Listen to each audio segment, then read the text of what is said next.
Hey, Mike Healy here, and I want to thank you for watching this video. Now, this video is about being an entrepreneur.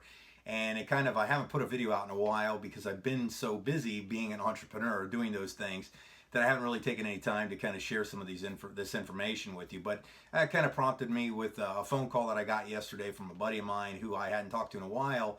And he and his wife are looking to become entrepreneurs and actually start their own business and so on.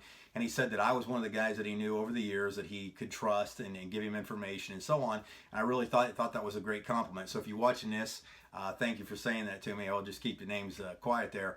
But let me tell you a little bit about what I gave him on the initial phone call, some advice I gave him on the initial phone call. Is that first and foremost, understand that as an entrepreneur, you're going to be scared out of your mind most of the time. Because traditional people and the way we were raised and the way we were developed out in life, went through school, was that you were going to get a good job, go to school, get good grades, get a job, live happily ever after. And if you're like me, what the heck happened when you didn't get good grades to begin with? Okay, you're pretty much on your own. It wasn't until back in 1994 that I was actually introduced to anything that had any merit to it about being an entrepreneur. And I got involved in what they call network marketing, direct selling, whatever you want to call it. And I kind of cut my teeth there. But most importantly, it wasn't just about what I did there, but it was the experience and the things I began to learn with the different way of thinking that people who were independent, who were going out and doing their own thing, began to teach me. And that's what I want to kind of share with you on this video. Now, first and foremost, like I said to my friend, was that you're going to be scared most of the time, and don't think that's the wrong thing. My pastor, Gary Cassie, always says that, hey, if you're not doing the hardest thing you've ever done, you're not growing, you're not going further. Understand that everything is a process. Everything's going to take sweat, tears, blood, and so on to get the things going. And you're going to have all the ups and downs you can possibly think of. I mean, I've had everything where I've made almost $100,000 in a month period to where I've basically made $100 in a month period. A lot of times your income will go like this. It's not as much fun a lot of times, and it looks glamorous, okay? And you're going to see people out there that kind of, especially with this day and age and Facebook and YouTube and so on, there's a lot of people that portray, I believe, pie in the sky things, okay? But I just kind of want to, make you maybe take a deep breath, and go, I'm not the only one, okay? So let me give you a couple quick tips here, and we'll see where I go with the rest of this, because this is just coming off the top of my head. What I told my friend that a few things that I recommended to him to do right out of the gates was I think you have to change your mindset first and foremost if you're coming from a job mentality. And there's nothing wrong with having a job. That's just a season and maybe in your life, but maybe you just know you're designed or created to do something bigger and better, and that's where you want to go to. One of the things that I recommended to him was to start reading, because Jim Rohn always said that work harder on yourself and the rest of the stuff will fall into place. And that's what I had to begin to do, coming from the bar business. That is where after I graduated school, I basically was in the bar business. So anyhow, let me just keep going here. One of the recommended books that I told him, or the people that I thought he should follow, was Michael Gerber. Now, Michael Gerber wrote a book out there called The E Myth. It has to stand for the entrepreneurial myth. That's what the E stands for. And it's been a tremendous help for me in kind of really getting my mindset going in that realm of basically jumping into being an entrepreneur. He kind of called it the E-Myth based on the fact that what you think is being an entrepreneur, what you're trying to develop as a business may not necessarily be what it really should be, and he gives you guidance on that. If you want to take a little more advanced level of what he taught, I would highly recommend that he had a live audio teaching that he did. It's probably close to 10 CDs or so on. It was done in Australia. That is phenomenal, and I have copied a lot of this stuff. Modeled is the word you're supposed to use, but I've copied a lot of the stuff that he taught in that, whether it had to do with systems and so on. That was really, really good.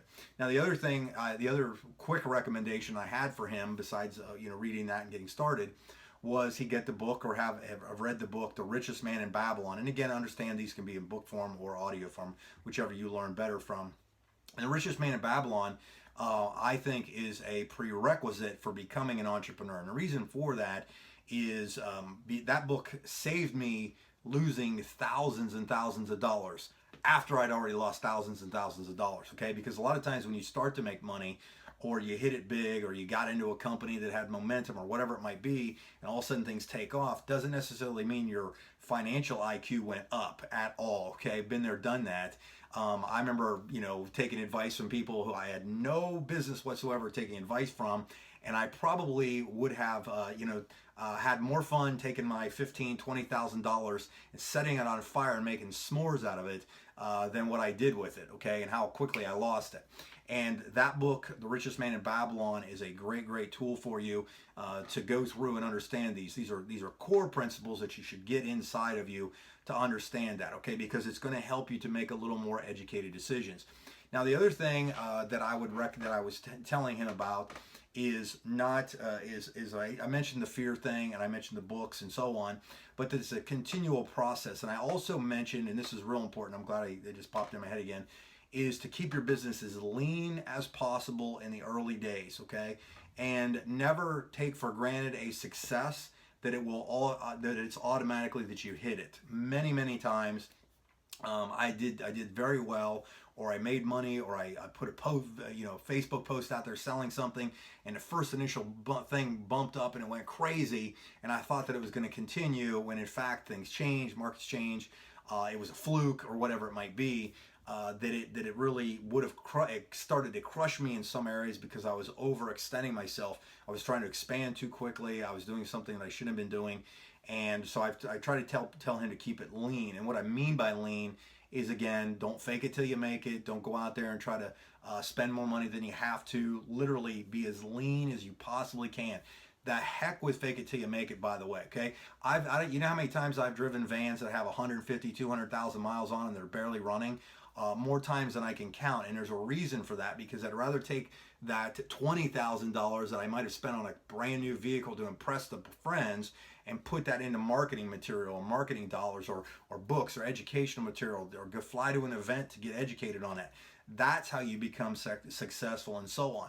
And then, this is not on I didn't tell this to my buddy yet, but understand that you don't have to be a goof, and you don't have to necessarily go out there and throw out F-bombs every 2 seconds for people to listen to you. Now, I'm a huge fan of some of these guys out there that I see teaching and so on, and you probably know who some of the guys are that I'm talking about. But I don't really think that you need to really sound like a drunken sailor half the time. And hey, trust me, I've said more of these cuss words than you could probably invent in a single night from being a bouncer and bartender and so on. So I'm not holding that against anybody. But I think there's a point that I know it's a shock value thing, because I asked a buddy of mine why he thought people did that, and a lot of times it's just not my nature anymore. Used to be, not a big deal. But people kind of they look to that. People are looking for a little more professionalism and so on. Set yourself apart, okay? I think everybody's kind of leaning towards that way of talking like that when you don't have to. And so I would recommend that you don't necessarily have to drop an F-bomb or whatever every 2 seconds when you're talking to make your point, okay? Even though it has a little shock value, tweaks your brain a little bit, but whatever. But anyhow, that's beside the fact. So anyhow, I wanted to try to keep this short. I'm just trying to get stuff off my chest that I was talking to him about. But if you got questions, don't ever hesitate to inbox me, Facebook me, message me, and so on. Ask some questions. I'd love to do a video on something you maybe bring up that might be able to help you and so on. But hey, 20 years of experience of doing this, 22 years of being an entrepreneur, has been painful, okay? But it has been worth it, okay? I haven't missed anything with my kids. I've seen just about every game they've ever been to, every concert that they've ever sang in. My daughter sings a lot. I'm there all the time, and that's worth everything. Even though, hey, the times can be lean, to say the least, and you don't know what to do, it really comes down to, will I look back 20 years from now and regret not driving a Ferrari at that moment because I was working on being an entrepreneur and I didn't have a job or whatever, because I was trying to get something that maybe it was a little more bigger picture kind of thing, I guess you can, and call my own shots. And that's what it was worth that's why it was worth it to me and my wife. So anyhow, hopefully you got a little value out of this video. Hopefully I'll put some more out here and you can get some more value out of them. But thanks again, and don't be afraid to go for it, because there's plenty of room at the top, because everybody would rather just kind of stay here and mingle at the bottom. And it is totally worth it if you go out there and push through the pain. So thanks again, and I'll see you on the other side.